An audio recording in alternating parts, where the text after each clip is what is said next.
Die huidige mieliepryse weerspieël steeds 'n groot oes.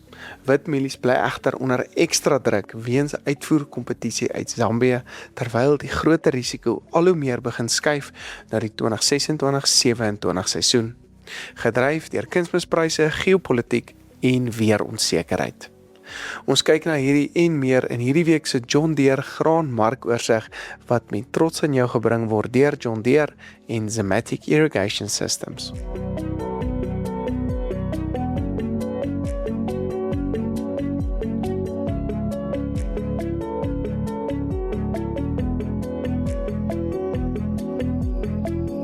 Die witmielie spotprys daal na R3.130 per ton met die Julie kontrakprys op R3.168.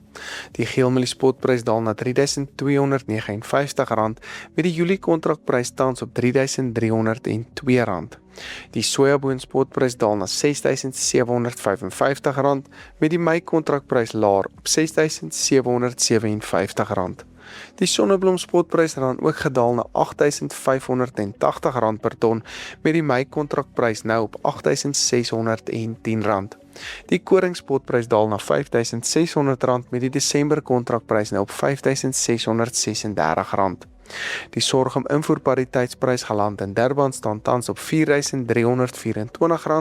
uitgedopte Argentynse grondbone op R23.582 met die nuutste katoenprys nou op R10.500 per ton. As jy ons reeds volg op YouTube of op Facebook, baie dankie. Jy maak hierdie vir ons werklik moontlik. Maar as jy ons nog nie volg nie, maak asseblief gou dubbel seker. Dit kos jou natuurlik absoluut niks nie en dit help ons om week na week hierdie onafhanklike landbouanalises en markinsigte vir jou te gee.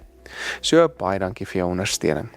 As ons na die plaaslike mark kyk, sien ons dat witmieliepryse sedert middel Februarie ongeveer R100 onder geelmieliepryse verhandel.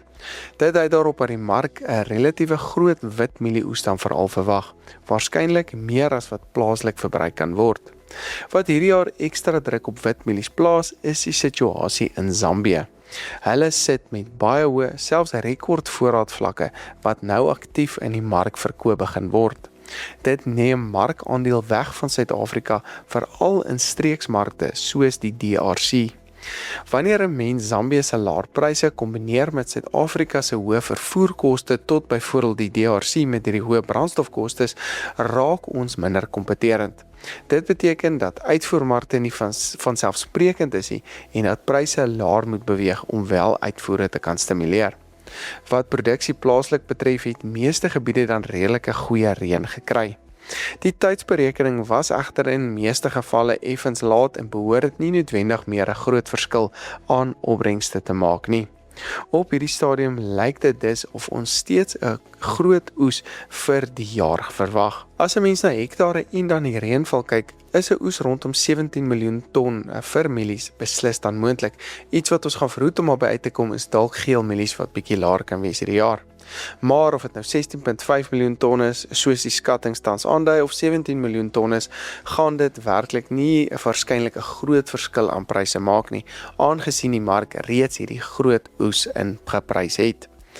Teen die einde van verlede week het uitvoerpariteitspryse vir die Oos-Vrystaat gebied dan bo witmieliepryse begin inbeweeg, maar bly dit steeds ongeveer R100 onder die geelmieliepryse.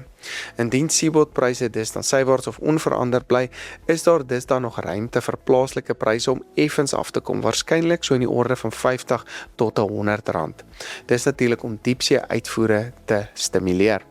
Dit beteken dat die opwaartse potensiaal op die kort termyn 10-1 beperk bly, tensy ons 'n duidelike verandering in internasionale pryse of uitvoervraag sien. Die rand-dollar wisselkoers gaan ook 'n belangrike rol speel in die hoeveelheid van hierdie internasionale ondersteuning wat dan werklik na ons plaaslike markte kan deursyfer. Die sterker rand het nie gehelp oor die afgelope week of so nie. Internasionaal is die fokus dus tans op Amerika wat nou in hulle plantseisoen inbeweeg. Groot dele het egter baie reën gekry die laaste week wat hulle aanplantings dan nou vertraag het. Die mark is egter nog nie werklik bekommerd daaroor nie en dit kan dalk eers vanaf middel Mei 'n groot impak op pryse hê indien hierdie nat toestande voortduur. Wat kommentators wel ooreenstem is dat 'n baie nat seisoen in Amerika toenemend gesien word as meer nadelig vir opbrengste as 'n droë seisoen, veral gegee die verbeterde genetika wat ons nou sien en dan produksietegnologie. Reën in Amerika bly dus 'n groot faktor om nou dop te hou oor die volgende paar weke wat hierdie seisoen kan bepaal. Iets waaroor almal wel nou die heeltyd oor gesels is kunsmis, beide in terme van die prys as ook die beskikbaarheid daarvan.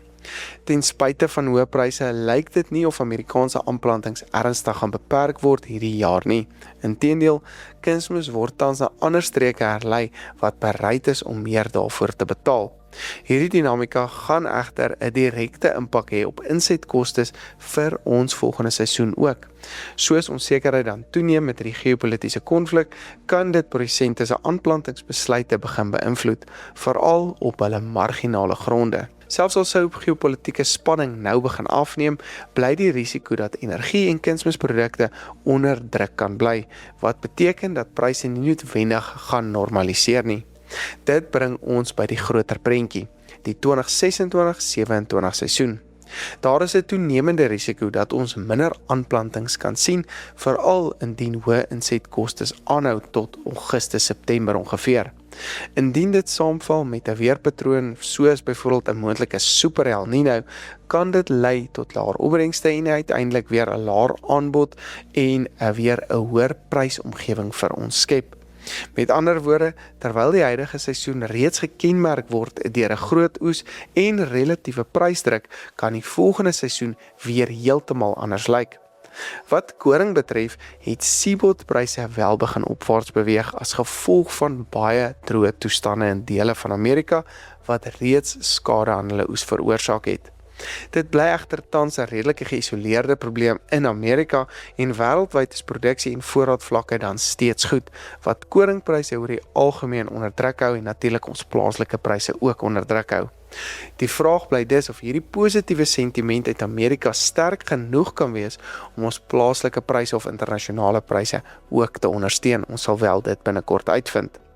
Laastens het katoenpryse die afgelope 2 weke dan skerp opwaarts beweeg. Dit word nou gedryf deur verwagtinge van laer produksie en uitvoere uit lande soos Brasil, Australië, asook China, tesame met kommer oor opbrengste wat nou in Amerika ontstaan. Aan die vraagkant sien ons dan ook ondersteuning, aangesien hierdie geweldige hoër oliepryse sintetiese vesel dan ook duurder gemaak het, wat natuurlik die vraag terug na katoenprodukte weer druk en die vraag na dit verhoog. Hierdie kombinasie het fondse ook terug in hierdie mark ingebring en die opwaartse momentum verder versterk vir katoenpryse. Wanneer alternatiewe gewasse soos katoen byvoorbeeld beter relatiewe ondersteuning toon, terwyl graanproduksie dan onder druk is weens hoë insetkostes, kan dit produsente se aanplantingsbesluite vir die volgende seisoen begin beïnvloed.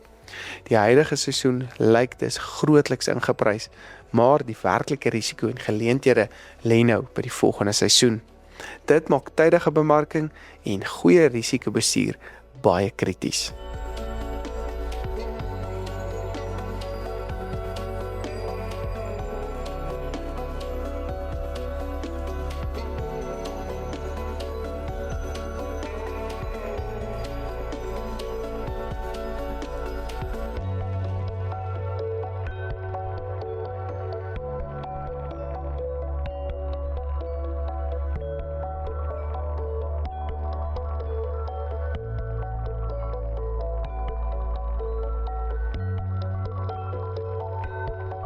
Hierdie week se John Deere graan markoorsig word met trots aan jou gebring deur John Deere en Zematic Irrigation Systems. Baie dankie dat jy ingeskakel het en sien volgende week weer.